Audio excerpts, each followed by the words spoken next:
Hey, hot dog.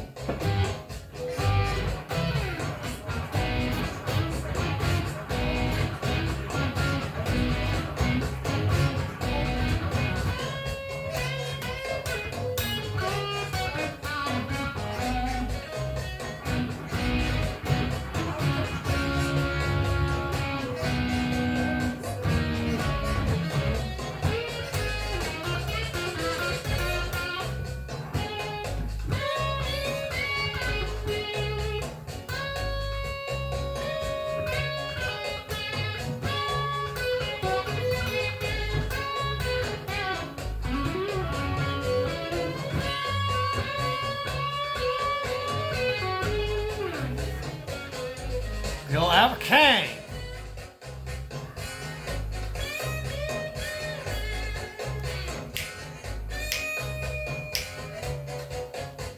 Okay, if you have never listened to Albert King's Born Under a Bad Sign album, the whole album, then you have sadly missed out on something fucking great.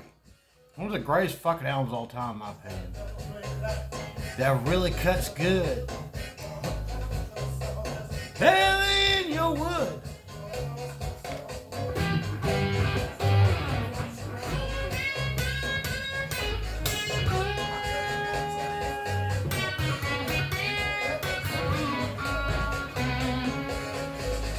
Funny shit to play ever.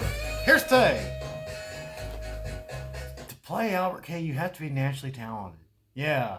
Like, you can know all the theory in the world you want to about music, but if you don't know how to make, you don't know how to bend them strings, and you can't play no Albert Kings. He is the master of the string bending.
That's always my favorite thing to play. Albert King, if you know how to bend, then that's the funniest shit ever. Yeah, I bet Mark wishes he could play like that. Yeah, Neil Schrein shit. Okay, yeah, I'm gonna play like that motherfucker. Guess what? I can. Yeah, it don't take no natural talent to play that mess. It takes natural talent to play that shit. It really does. I was just ordained by God to have this ability, I guess. I don't know. I don't even believe in that fucker, but he gave me the ability somehow. I don't know. That's what everybody says. It's their logic, not mine. What? God almighty. Let me guess, someone's offended. Good, that's the point. Fucking chicken shit, motherfuckers. Albert King is the king. He really is. Albert King is, they call him the Velvet Bulldozer. It really is a fitting description of him because he's got this really smooth yet really powerful sounding voice. What the fuck is that in my nose? God damn it. I don't know what the fuck that is. Whatever. Okay, you can tell I'm real worried about, being vulnerable on camera. Jesus Christ, everybody's a pussy these days. Chicken. Yeah, I can't say pussy because there's no gender. You don't have to have a pussy. I don't know, fuck whatever. Oh my, you can't win that fucking game. Fucking semantic game that guarantees you lose just for trying to have it. Trying to even fucking talk about anything. Jesus Christ. Let's see. Now, here's the thing. Crosscut Saw is one of those songs that it's loved by guitar players, or blues folks, especially guitar players. Though it's just the greatest little A minor lesson, and how to take something simple and make it wonderful. And what gets me is a lot of people seem to have problems with. I mean, that's the thing. Albert King's a really hard person to emulate. I didn't really care for his version of it.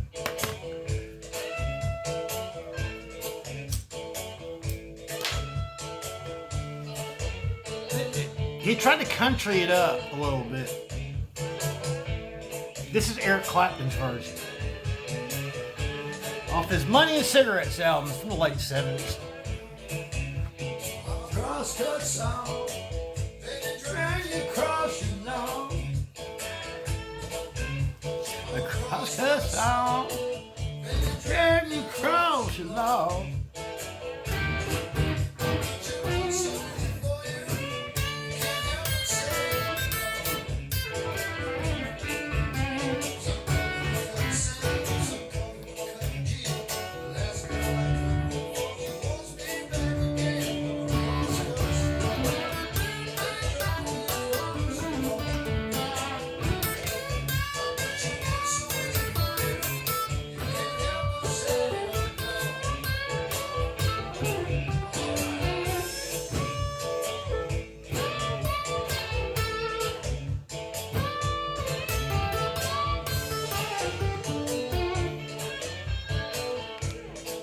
Now, this guitar is tuned to E standard. And the other one, seafoam green deal, that one is tuned to E flat. So if you're going to play Albert King or SRV, you want to use that, or Jimi Hendrix. If you want to play Clapton or May, you're going to use E standards, and this one's already tuned to E standards.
more output. Opening or remodeling a restaurant, bar, bakery, or grocery, let Chef Steele Restaurant Company help you with our free consultant design and layout services. With over 90 years of combined food service God damn it! Chef Steele is your source for service at very competitive prices. Enhance your profitability and efficiency. Property design and layout of any project involving food. Fuck you and your fuck commercials. Alright, let's go back.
Now, I don't know if Clapton's stubborn and he doesn't give a shit or whatever. He never changes his tuning. So if he plays like an Albert King song, you know, or whoever else, if it's in a flat tuning, he's gonna play it in standard tuning.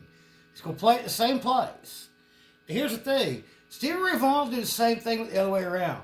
If he plays a song that's written in standard tuning, but he plays them, you know, half a step down in E flat, he plays it in E flat. It's like when he plays Commit a Crime.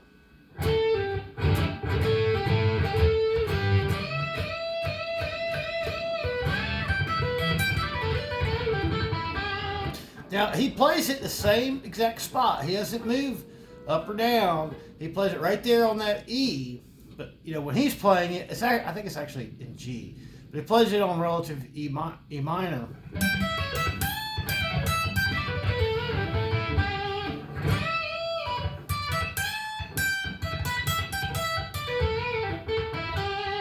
Now, when most people play Albert King, they usually use a guitar that's 2.5 steps down. Albert King played usually in flat tunings, or really he played in strange tunings. Albert King didn't play like anyone else really in those days. And he played with his strings strung backwards. So when I'm playing, he's playing it like this. Because that's that string. This string right here would be right here. So he's actually bending it down.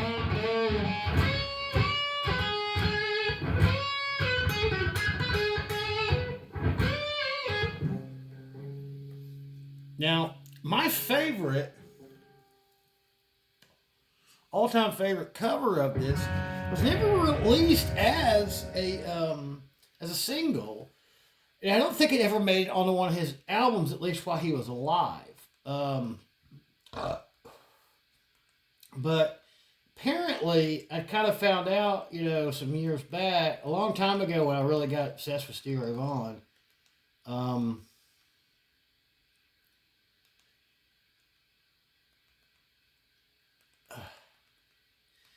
this was a staple, I think, of his earlier live shows.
Okay.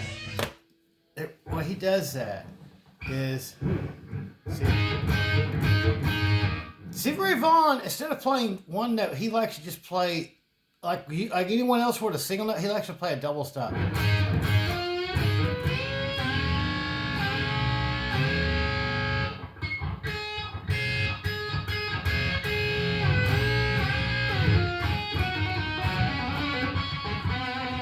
And you see, I start off with just that bottom string. You see, as I push it up, this finger right here winds up rolling over on top of that one too. If you keep pushing it higher and higher. And then what you do is, instead of just trying to hit that one, you just say, fuck it, I'm just going to hit all of them.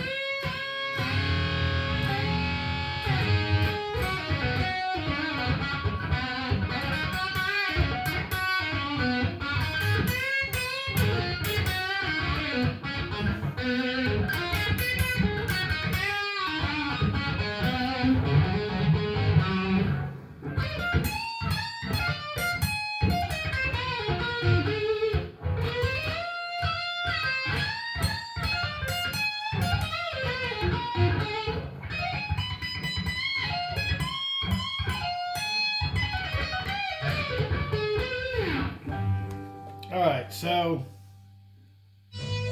he does a really powerful balls out, man, fucking version of it.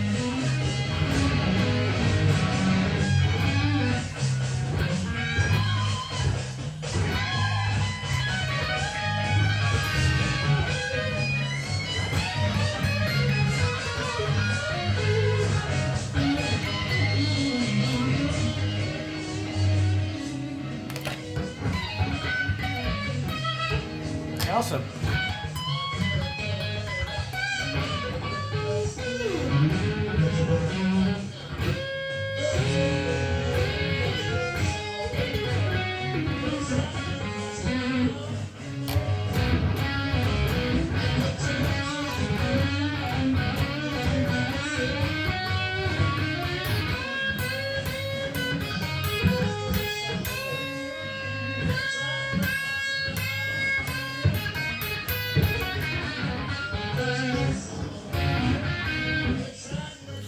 it's a great thing. It's to fucking play out.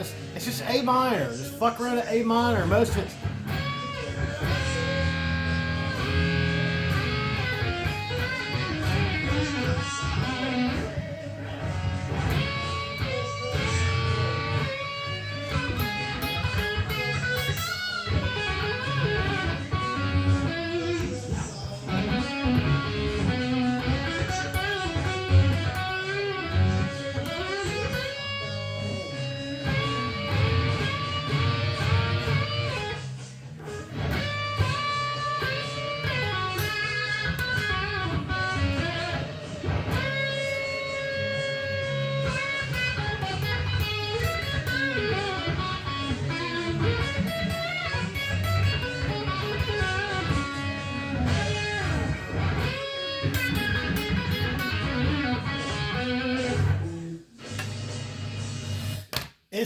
It's just fucking total balls to the wall, fucking, hardcore blues. He puts just the right amount of gain in there. Now I'm cheating a little bit because I'm using I'm using one of those. I got them. They're hot rails. That's what I call them hot rails. Well, actually, I think this is more of a copy of a DiMarzio Strat Super Distortion, Strat size Super. I don't know. You could say Status, Seymour Duncan hot rails. They sound very similar. I usually prefer the DiMarzio version. It's not quite as wound as tightly as.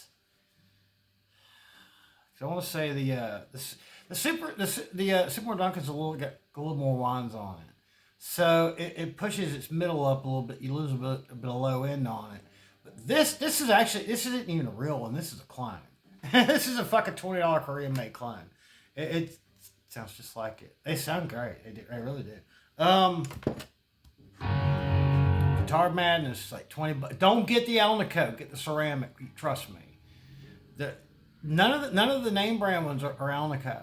They're all made with ceramic, and they said the reason why is because they can't make an Alnico magnet in that size that will have the proper gauze to give it the correct tone. So it tends to muddy it up.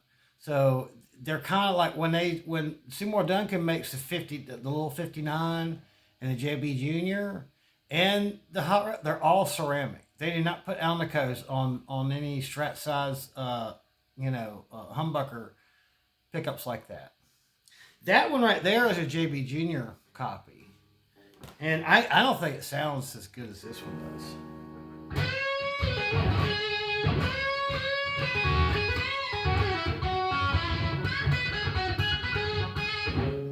Let me switch over to that one. I'll see what the difference is. You see, this is not a hot rail. The thing is those poles, they're not adjustable. You see how it's got like looks like little poles? Yeah, they don't really adjust. Yeah, if you try to adjust them, break off, I had to super glue one of them back in there because I fucked it up. I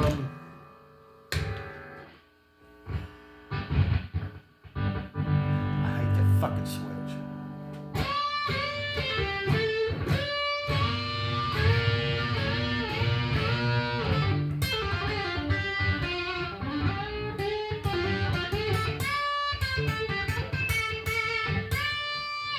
The other one sounds fuller.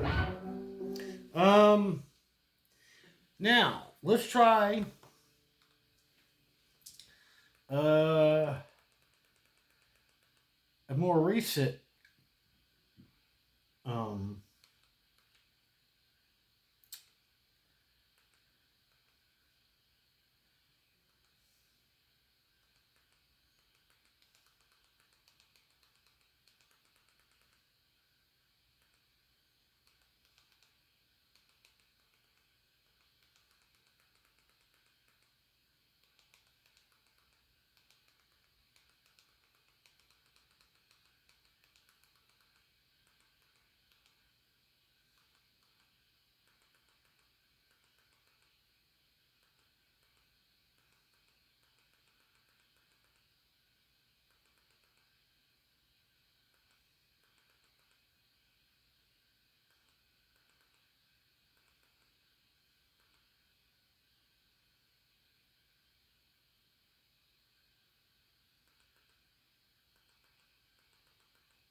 Geriatric Blues Band.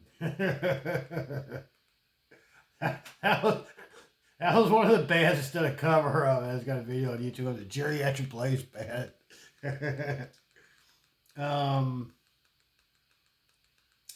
Oh, here we go. Now this is Josh Smith, Kurt Fletcher, and Joe Bonamassa. This is for One in Eatrice Dance. You know that there's a better way to find music? The subscription is free. Dojo, free music. We're designed for YouTubers, TikTokers, Twitch streamers, podcast creators, Patreon communities, and more. Oh, thank you. It's all that the Google UX design. You motherfuckers. That's motivating when you have 2 kids. Really? 2 15-second ads in a row. One of them's for Google. I don't understand why they want to. Okay. Like anybody's got any choice. Like, there's anything else but Google.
Standard tune.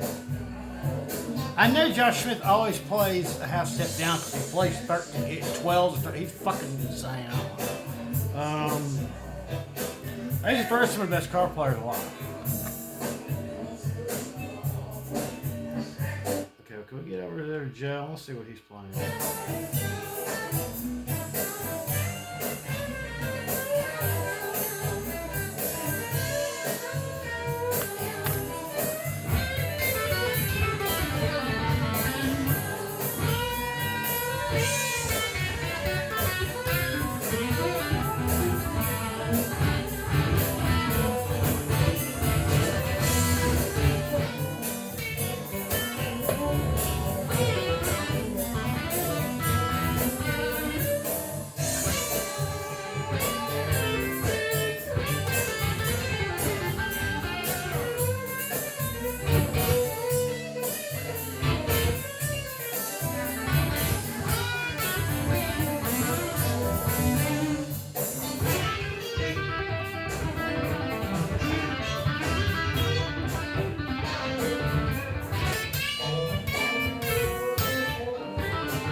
They add in a little bit to it too. They do like a relative minor major, like a.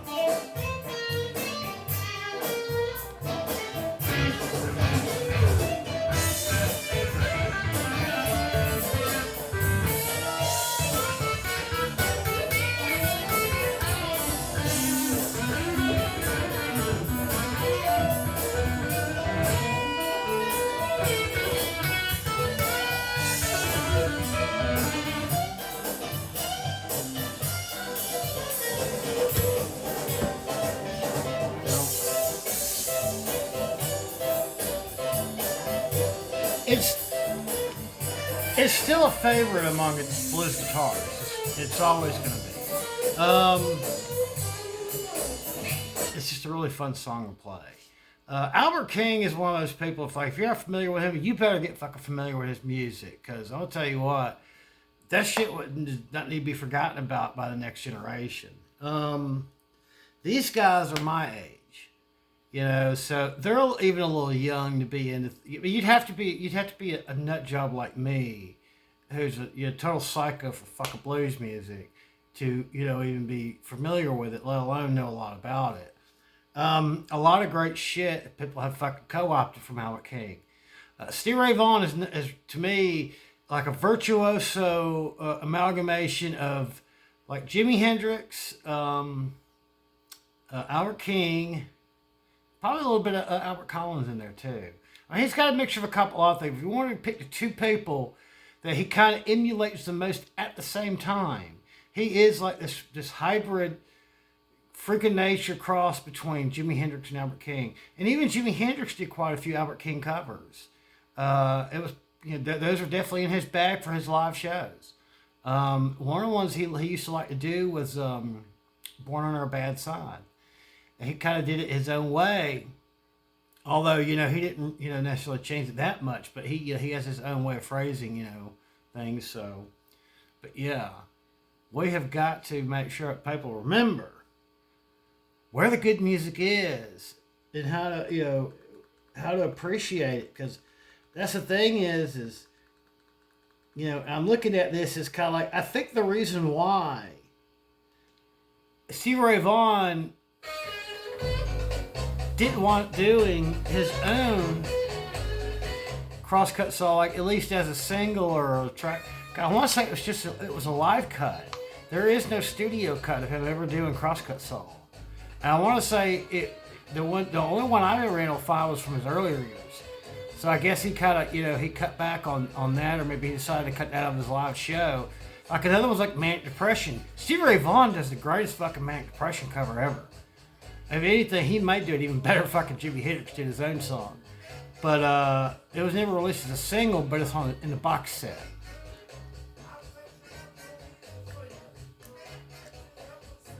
The Velvet Bulldozer.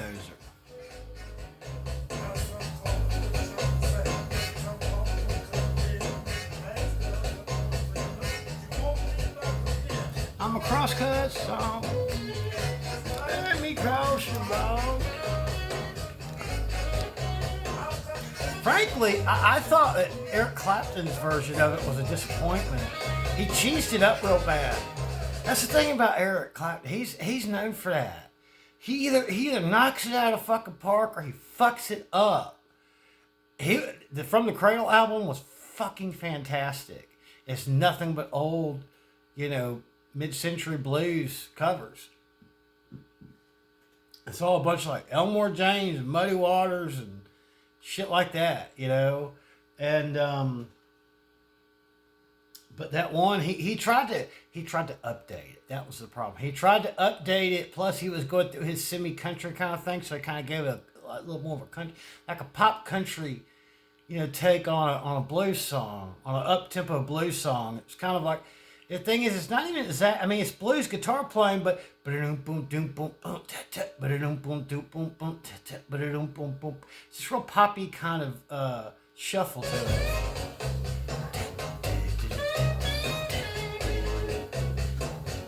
You can almost call it R&B.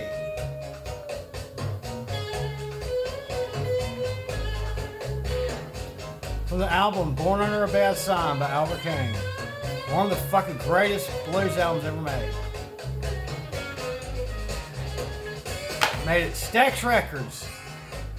And here's the thing. His backing band was Booker T and the MGs. Yeah, that's true. Yep. Booker T and the MGs were his backing band. Because Booker T and the MGs was a house band at Stax Records in Memphis. Back in the day, probably the four great studios or four great record companies, all the great, especially all the great, black artists albums came through either Stax in Memphis, Muscle Shoals in Muscle Shoals, Alabama. Fame Studios, and they were really just kind of like a subsidiary, they wouldn't be a subsidiary, like they were like a minor league farm league studio for like Atlantic Records, I think. And I mean, although he would find people and then he would sell them, he would sell the record deal to somebody after he already put the record together. And then there was Chess Records. Well, there's also OK that was in Chicago, OKEY. But Chess Records were one, Muddy Waters and Howlin' Wolf. Buddy Guy came out of there. So did Etta James. So did Coco Taylor. So did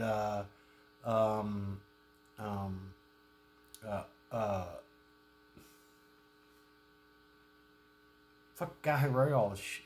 Most of their shit was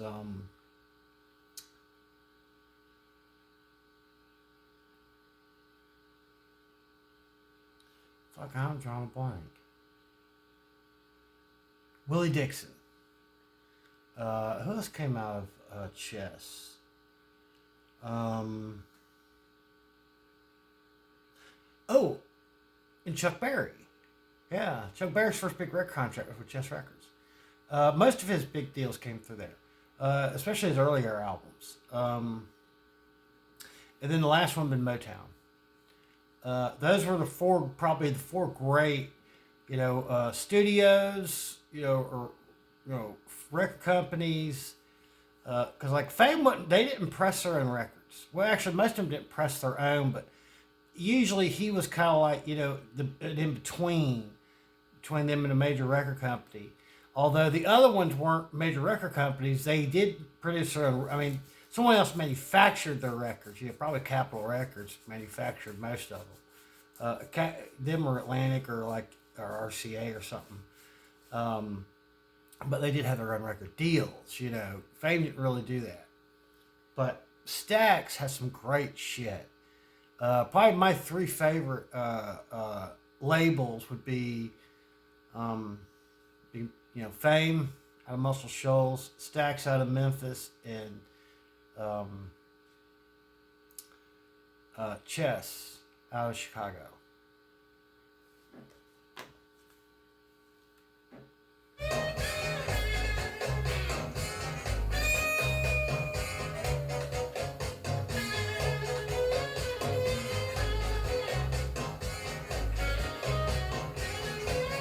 I think Steve Cropper's backing him up with a little bit of rhythm fill, and Donald Duck Dunn is playing the bass.